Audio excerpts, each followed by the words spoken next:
Thank you very much, Greg. Thank you. I love this guy. Thanks so much. Let's see, put the slide on.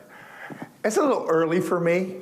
and I thought you guys came to see me. No, you came for the free breakfast. You know why? Because pilots have short arms.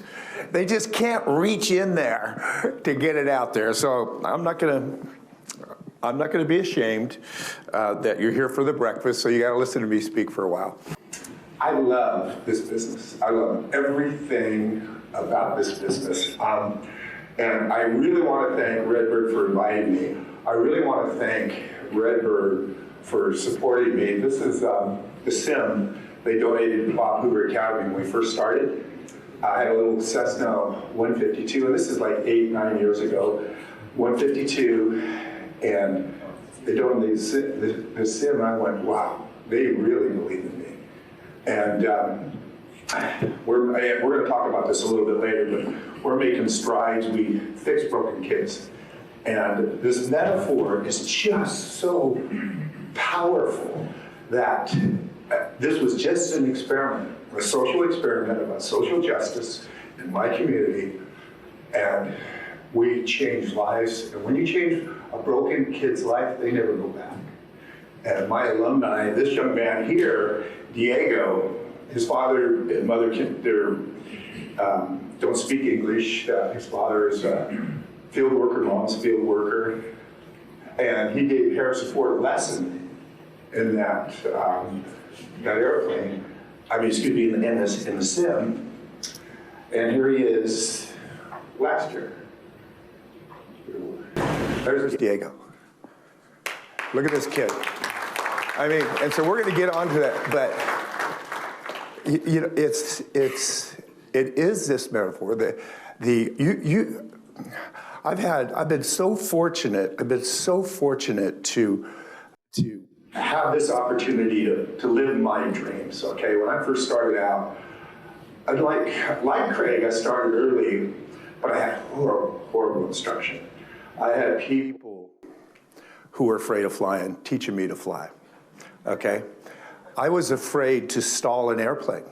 I passed my private pilot check ride with my eyes closed and a power on stall. I let go just at the right time, and I got my license. I was that bad. Well, that becomes a self-fulfilling prophecy, okay? And so I didn't want to go beyond 30 degrees of bank. I didn't want to go beyond 10 degrees of pitch. And I never wanted to do another small stall with that horrible noise, that noise when a Cessna just screaming at you, you're gonna die, you're gonna die, you're gonna die. And guess what? You're gonna die if you think that way, okay? And so I knew I needed to do something about that, so I took an aerobatic course. I had 53 hours, and I told this, and I finally fessed up, and I told this little old lady named Amelia Reed in San Jose, I'm scared. And so she held my hand, she opened the door for me. And we didn't fall out of the sky when we first did our first roll. Well, a lot of dirt came out of top of her airplane because now it was all over the place. And then she did another one, and then she taught me to do it. And I finished that 10-hour course. It took me about 3 months because it was a lot of money in those days, like $17 an hour, you know. And I dreamt it, and I just so fell in love with that. So I had 63 hours, and it's all I wanted to do.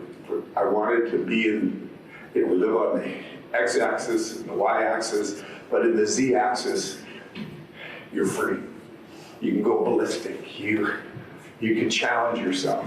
And I've been on this journey ever since. I did fly my first air show in 1976. I didn't say I was any good. I crashed my first aerobatic airplane in 1979 to prove that I wasn't any good. Lost my dream, had to grow up, support my family, and I didn't get back until about 84, 85. Then I said, I'm going to do it right this time. I joined the AA.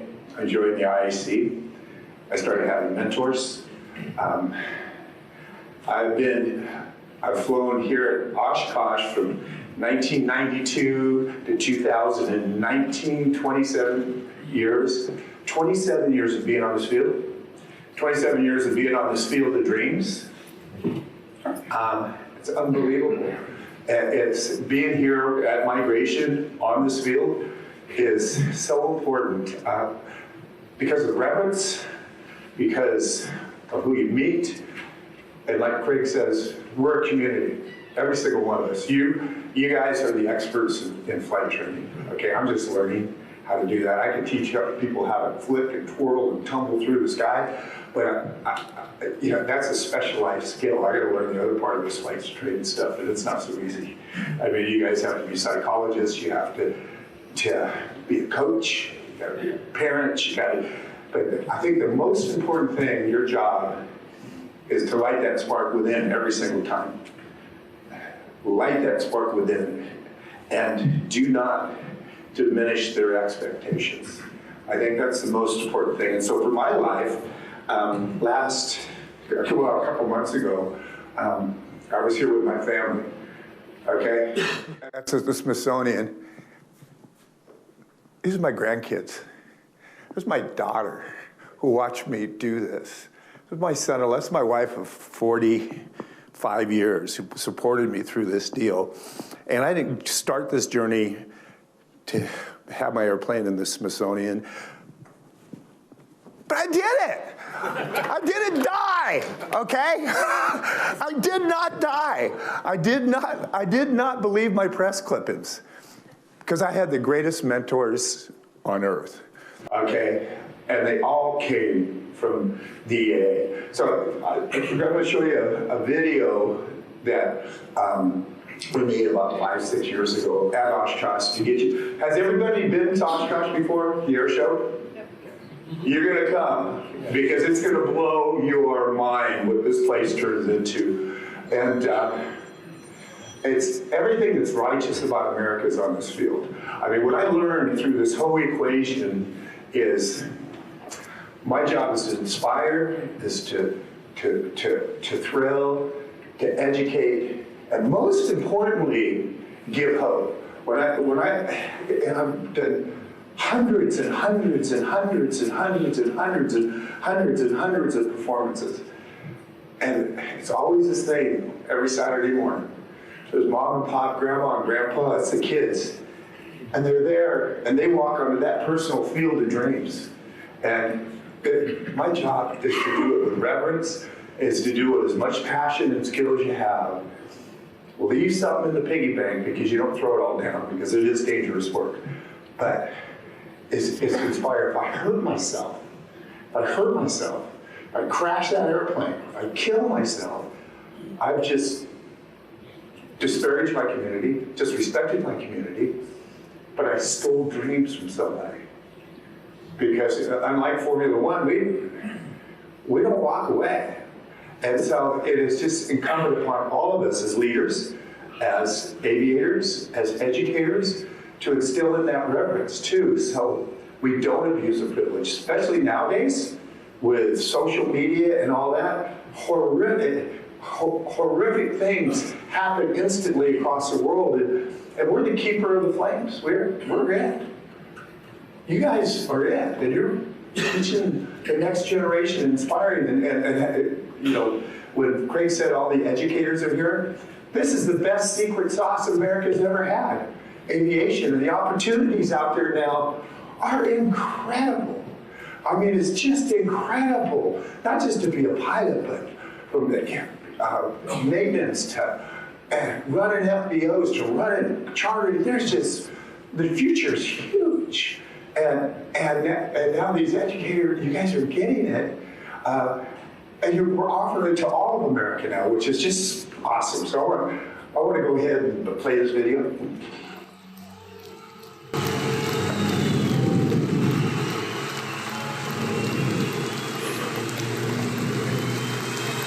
That's Oshkosh.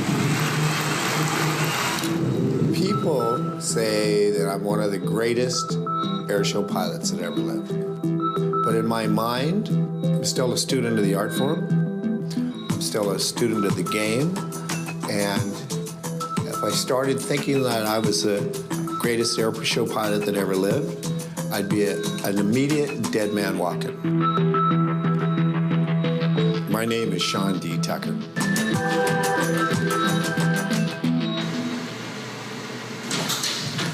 When I wake up in the morning on show day, high pressure, to where sometimes I can't even think, I can't even communicate with anybody because I want to live.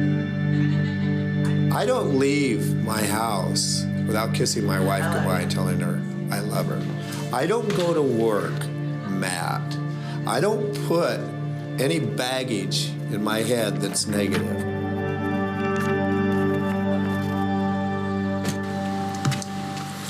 We got 25 minutes to get there. It's a very, very long day. My days are 12-hour days. My team call those half days. We don't have a normal day. We don't have a normal life.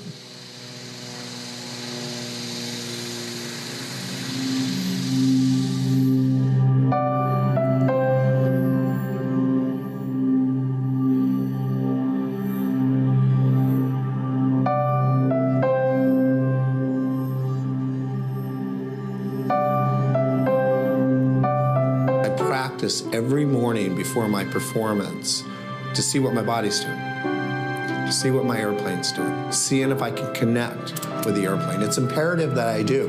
Could I fly a performance without doing that? Yeah, but that's not my nature.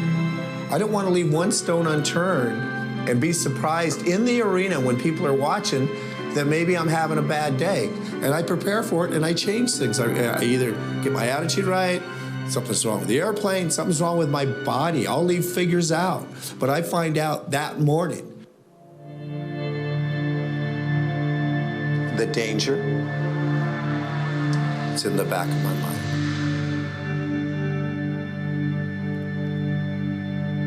The box is in the back of my mind. The figures that I'm having problems with, and I have problems at every performance with different figures at different times. And always that's in the back of my mind. And then the search for perfection is in my heart.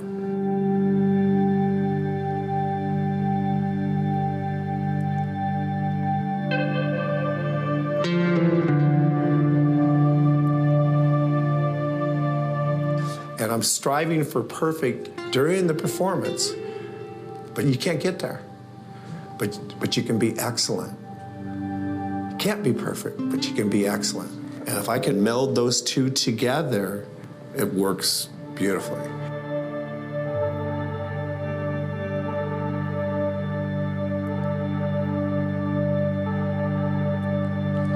I'm very scared of abusing the privilege.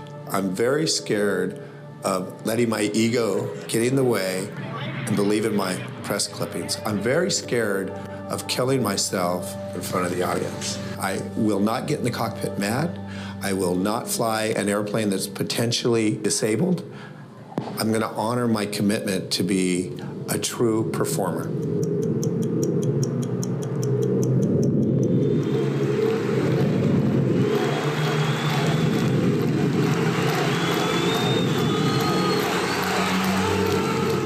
In the arena, total conviction of purpose. Totally committed to the dance, to perfection, to excellence.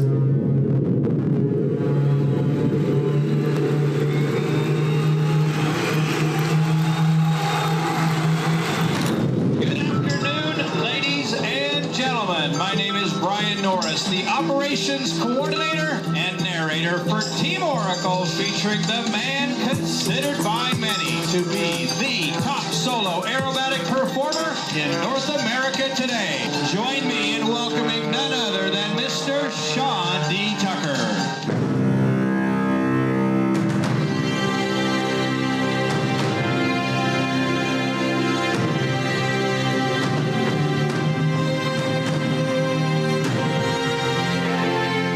People watch me fly, I want them to be enchanted.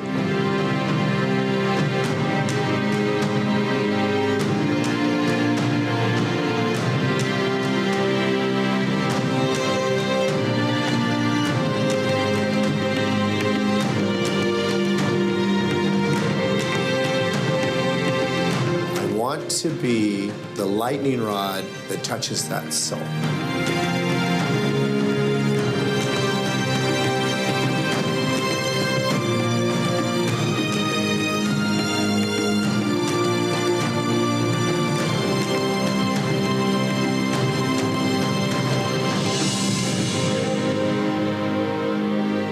I want to share with them my path that I've chosen. Not for them to be an airshow pilot, but for them to be joyful in their life, to be joyful in their work, to be joyful in their love.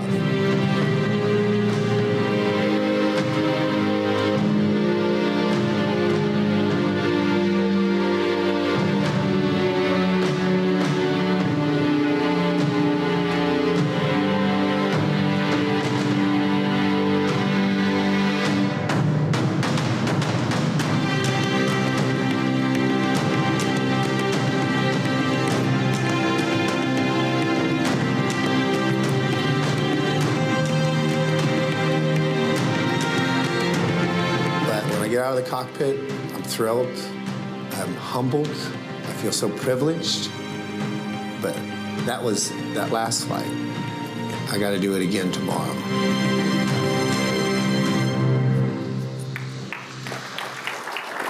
Well, that was sort of what made me look so good. That was all filmed here at Oshkosh. That is not my house. That's a rented house. But it was my airplane. Well, it used to be my airplane. Now, people in the United States of America own that airplane. The Smithsonian stole it, which is great. Which is great about it. It just meant so much to me and the journey. So to fly at this level, and I have learned so much from so many people. Everybody opened these doors for me to allow me to fly on this level. I entered that arena when the gyroscopic world was just happening. And I just learned how to, I embraced it. I just learned how to tumble and flip and do all this stuff that you go, I can't believe airplanes can do that. I knew the guy until I tried it. And it is just so much fun to do this and be in control and know where you are, flying backwards, tail first for 800 feet. I didn't do that. But time in the cockpit. I practiced 500 times a year. 500 times a year. I took track of it 3 times a day in the dirt. So when I got in front of that audience, I was at my level best. And I wasn't pushing the boundaries. I knew exactly where I was. We don't do this just on the weekends. Normally, a season's, great seasons, 18 to 23 different venues across America. We overhaul that airplane every single year, made it a brand new airplane, new parts every single year, new motor every single year. Only one in the country did that. And the reason I did that is because I'm all in.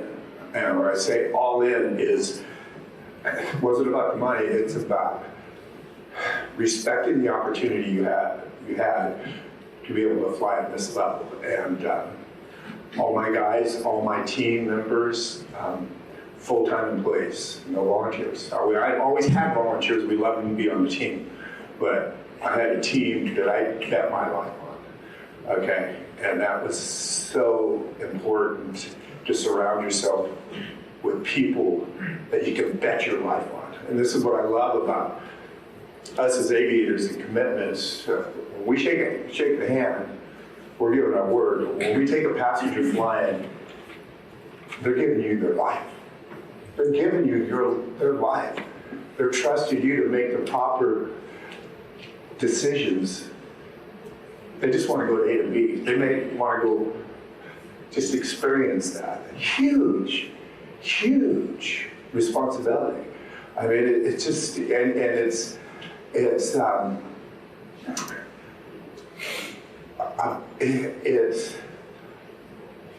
a burden, but it's a burden that if you accept and you live your life like that,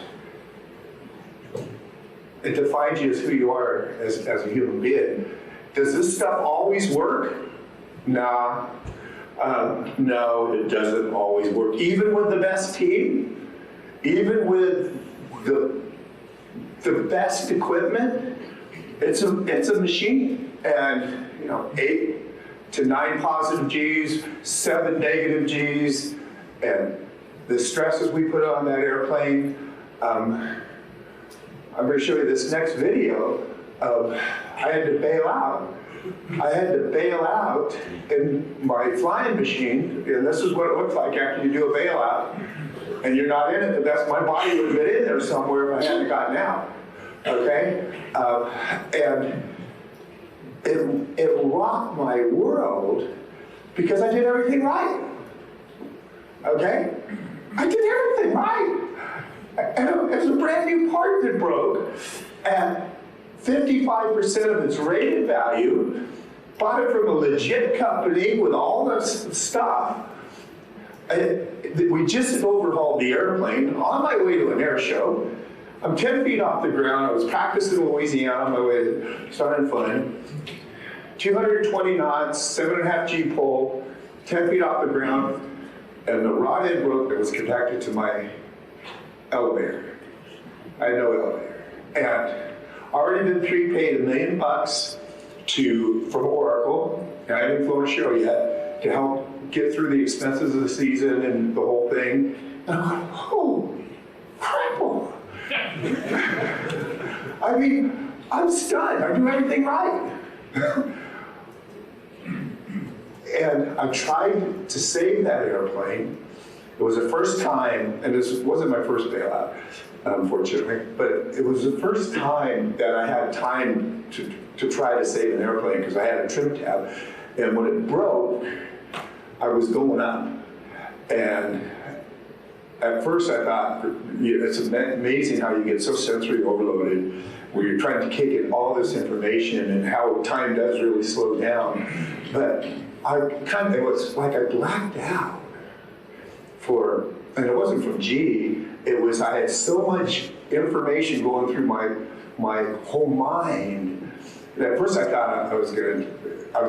I thought, it's just amazing when you go, and then a second and a half later,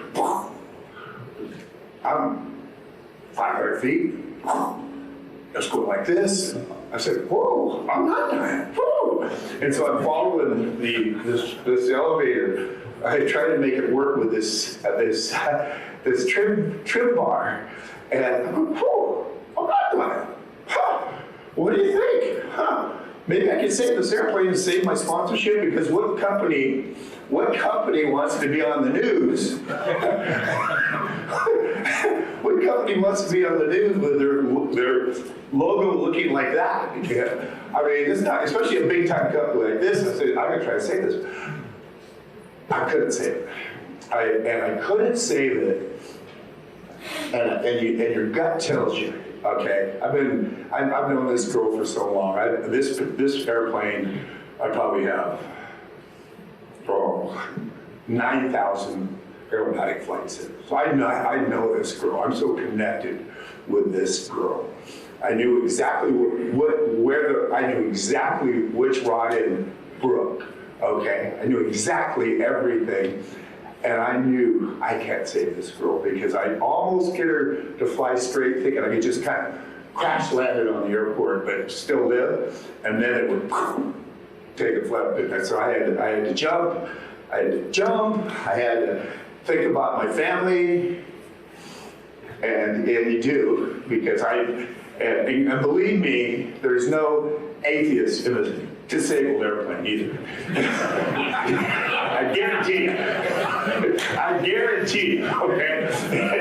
But I have to say to the team, because they were on the ground because of training flight, I say, just tell Colleen, Eric, and Tara I love them. Because you got to do it. You got to jump out of this friggin' airplane. So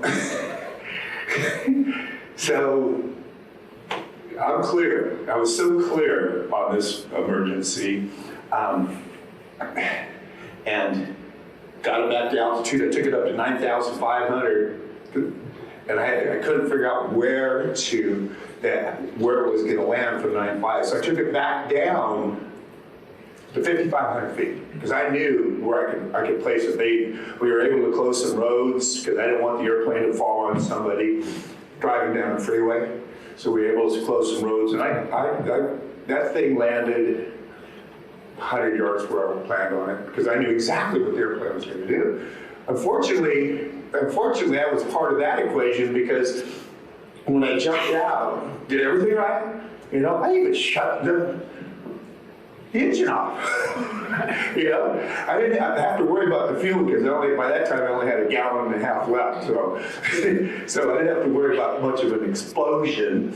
But when I leaped out of the airplane, I didn't relieve my one shoulder harness wasn't completely off. And so when I leaped out of the airplane thinking I'm going to just go do this, the shoulder harness grabbed my shoulder and threw me into the tail as the airplane's going. And so I get stuck under the elevator. There's wires, support wires on this biplane, and I get stuck in there. And I'm riding the airplane like this, going down. I'm in the low pressure area. It felt great. It was singing, the wires were singing, and when I pushed that airplane away from me, it was like pushing a log on a river. I mean, it's air, right? You're going fast, and it's air. And that airplane went, whoop, and I went, whoop. It felt like that. Did you lose me? Uh-oh. And right in the middle of the story, too.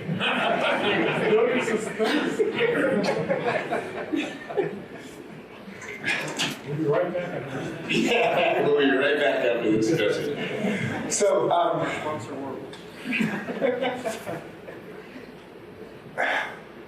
parachute open, I landed next to the airplane, and I go, okay, well, this is the next stage of my life. Everybody's going to go home. I'm not going to make it to Sun and Fun. I just lost my career. And I'll tell you the end of the story after you see this video. Want to show it?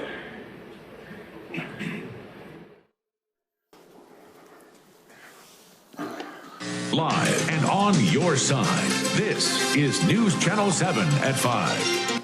A stunt show became a rescue mission. That's right. The pilot in Louisiana never thought that he would have to leave his plane until a mechanical problem forced him to jump. Brent Forbes has more on this story.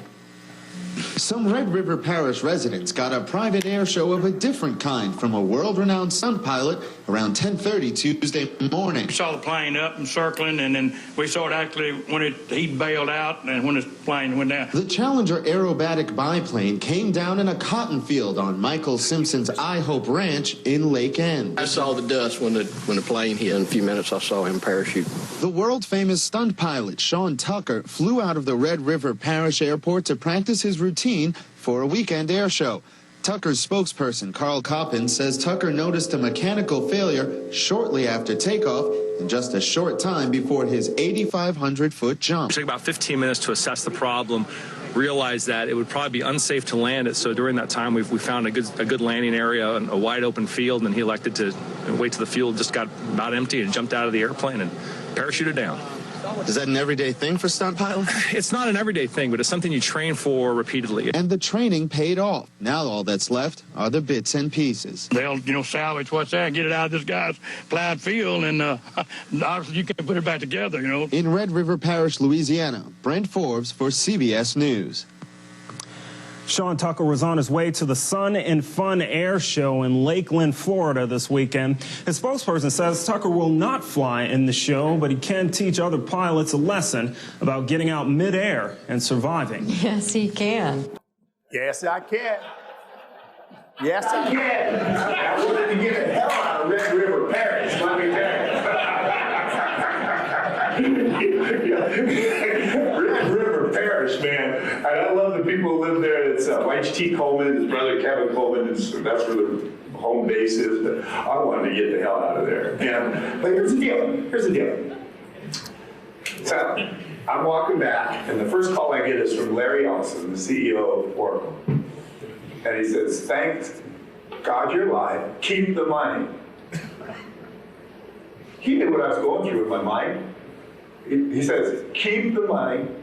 I'm going to pay you for the rest of the year, even if you don't want to fly. And if you want to fly next year, I'm going to sponsor you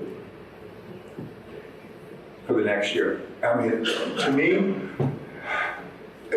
number one,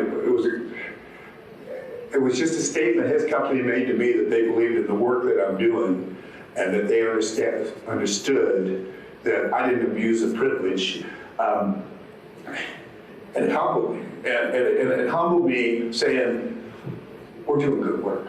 And that company, I mean, it really made a big difference, a big difference. You know, to who I am as a person, and it really gave me a sense of worth and for what I do for a living and how people value that work. Had a real issue though. When you go through something like that, do you want to get back in an airplane? You know? And what I told my team is, I don't know if I have the nerve. And if I don't have the nerve, I'm not doing this. If you're not fully committed and given 110% in terms of self-fulfilling prophecy, and I didn't know, it took 6 weeks to get my backup airplane going, and because it was just a kind of a show, you know, for trade fairs and things like that. So it took 6 weeks to get it going, and I still didn't know if I had it. And it took me another 3 weeks to get my G tolerance back. And I told the team, I said, the next show is at Hill Air Force Base, which is a high DA, density altitude show, which is another equation. You got to be there a week early and relearn to fly an airplane, because it's normally in the summertime, 7,000 foot density altitude, you lose engine performance, molecules fire apart, the airplane stalls a little bit different, have to have a softer touch. But I got it, you know, and I came back totally resolved over understanding the wreck, understanding that I have the nerve, and was able to continue on for another 12 years until I retired the airplane, the new airplane, in the Smithsonian in 2019. But it's all lessons learned, you know.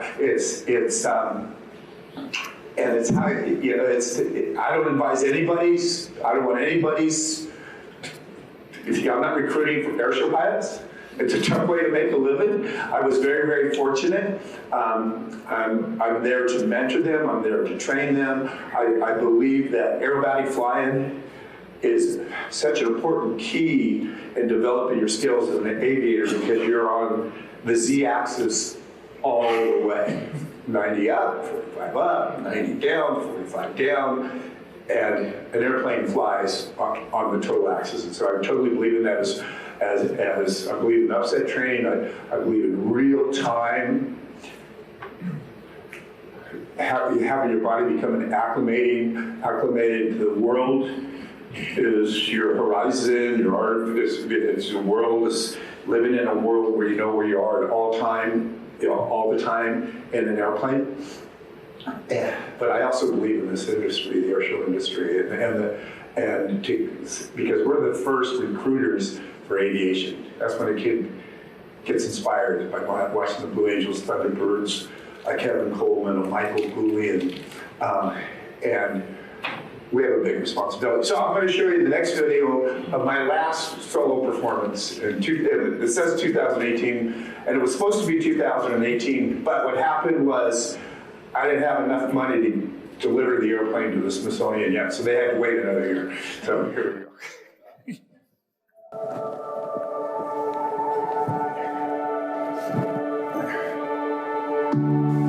I'm about to perform my last solo skydance of my airshow career, which started 42 years ago. It's very bittersweet to think about this is my last solo performance. This has been such a magnificent journey. I've learned so much. I love everything about it. I love the practice. I love getting into the arena.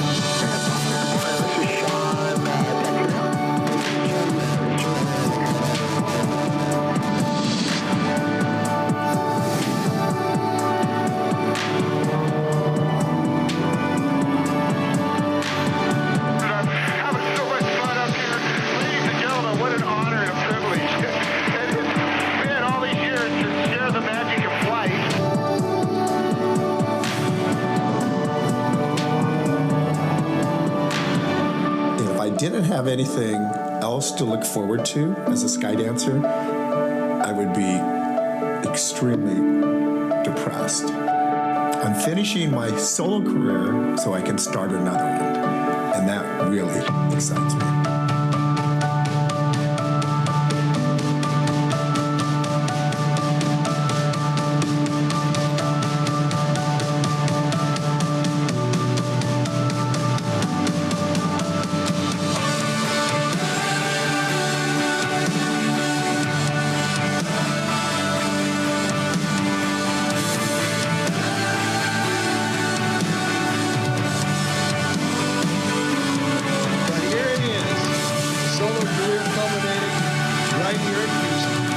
Ladies and gentlemen, here he comes, Sean Eaton.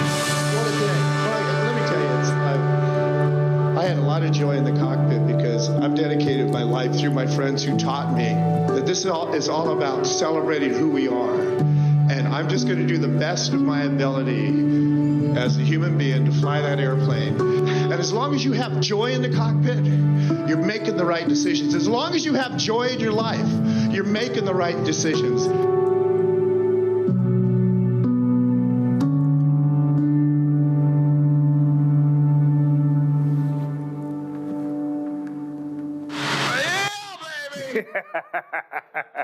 And totally at peace with leaving that there. Totally at peace with, in this business, you gotta follow your gut. And my gut said, you've been there, done that, and you abuse the privilege by keep doing that when it's not the most important thing in your life, you failed. And that's what you gotta do in this line of work, is gonna be totally honest with your conviction and purpose. Because you bet your life on that, okay? Not a bad way to live, okay? It's really not. Now, I tried to start a team, got sponsored by AWS, $4.5 million contract, COVID happened, all that stuff. I'm done, okay? I can't afford to do this anymore. I can afford, I have to be done, because I'm finding out, just because you have a journey, you don't really know the path until it's there in front of you.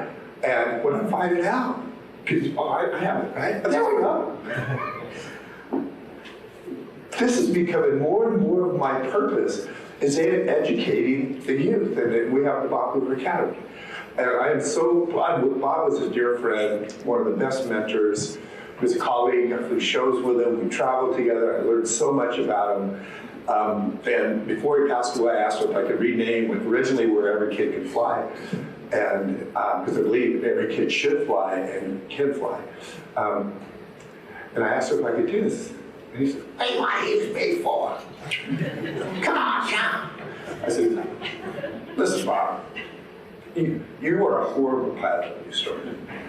You were penniless. You're blind. You cheated. You had nothing, and look what you became. All your core values are so important to keep going.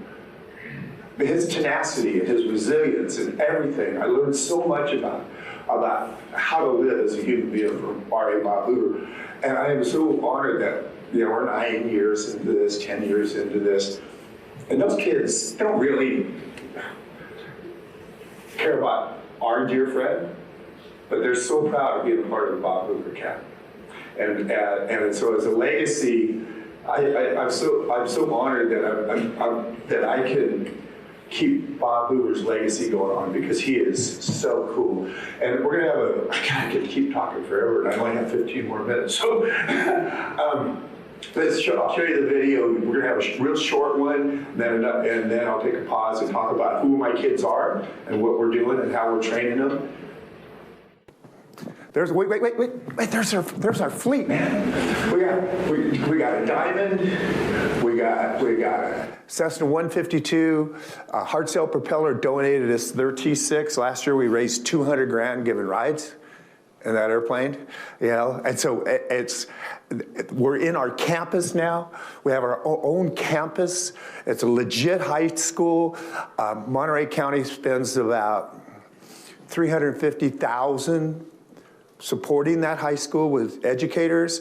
We spend about $250,000 supporting these kids. We're in charge of the flight training of these kids. And it's amazing the joy we have on our campus now. It's amazing how these kids who are so friggin' broken become young men and women and proud of who they are and their character and how they walk away empowered and striving. Is awesome. Okay.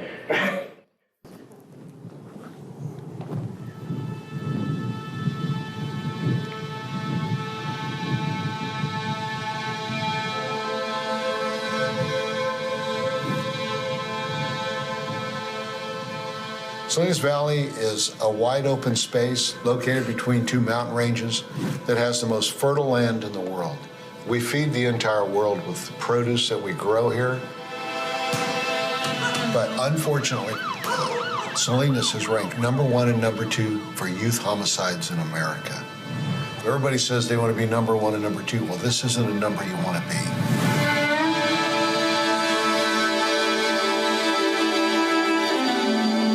Very, very wise old man told me about 15 years ago, and it doesn't matter how rich you are, doesn't matter how talented you are, it doesn't matter how famous you are not relevant unless you're given back.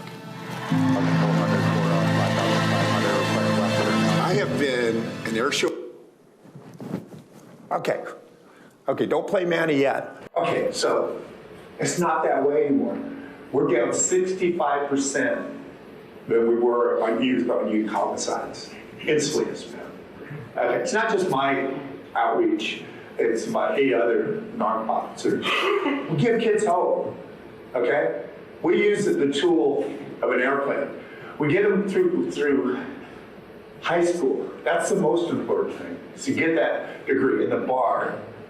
We have the highest graduation ratio at the Bob Hoover Academy and any alternative high school education program, and the bar is that low because the bureaucrats need it to be that low to keep their jobs, okay? We can do a lot better. Now that we have the campus, the sky's becoming the limit for us because we get it. Now, I'll always take the broken kids. I love it because if you can fix a broken kid with this metaphor flight, give me a poor kid who's just poor, who comes from a loving family, who needs a shot at life. And they're gonna thrive. I'm gonna get kids in the Air Force Academy, I'm gonna get kids in Emory-Riddle, I'm gonna get kids. And my community we're 72% Hispanic, okay? And I believe it doesn't matter, number one, rich or poor, color of your skin. When you live in America, your dreams are valid. And those underserved communities don't understand or even grasp these opportunities are out there. I want to show you this next one only because this is when we first started. And this kid's brother, this kid was a gang kid, badass gangster. His brother was murdered at a high school run by the probation department during class while he was taking a poop on the toilet. Okay, and then the other brother murdered the murderer, and he's doing life in prison. And the mom gives me this kid who has a wonderful family, and this was my first solo student. Go ahead.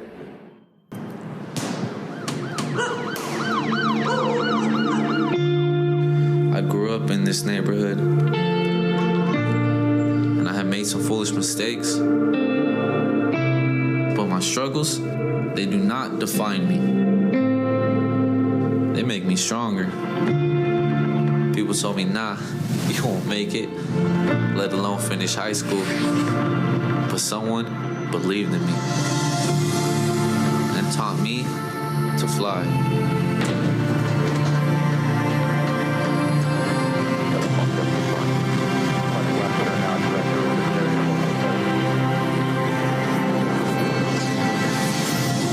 So now, I can pay it forward.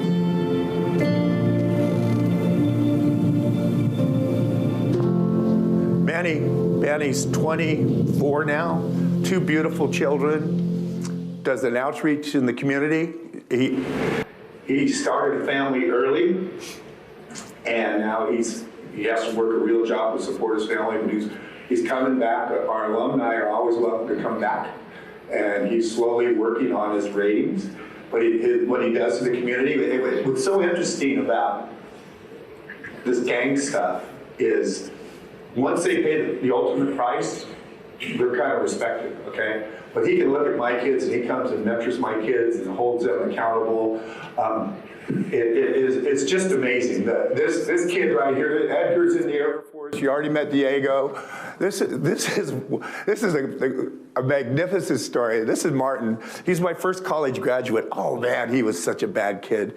I mean, and you never know when the light goes off. If you look at our certificates, our solo certificates, they solo the Redbird. They get a certificate for soloing the Redbird sim, and that's their first start on the baby steps to solo an airplane. But they're so proud of that. But anyway, Martin now makes $52 an hour twisting wrenches at FedEx as an AP mechanic.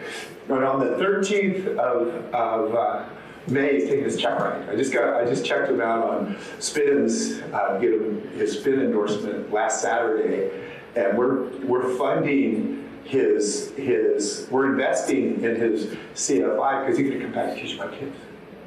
Okay?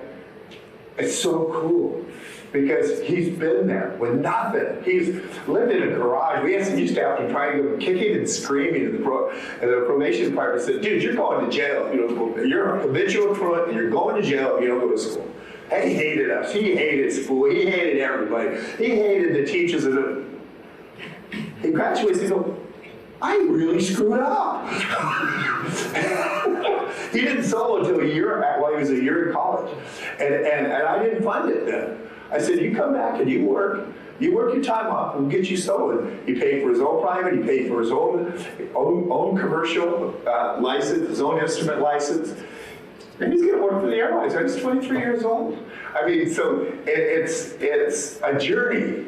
I mean, but the investment is not sprinkling pixie dust out there. It's an investment that takes years and it takes patience. There's no overnight success stories in any of this because it's a journey with a human being. And what's so great is this metaphor we have.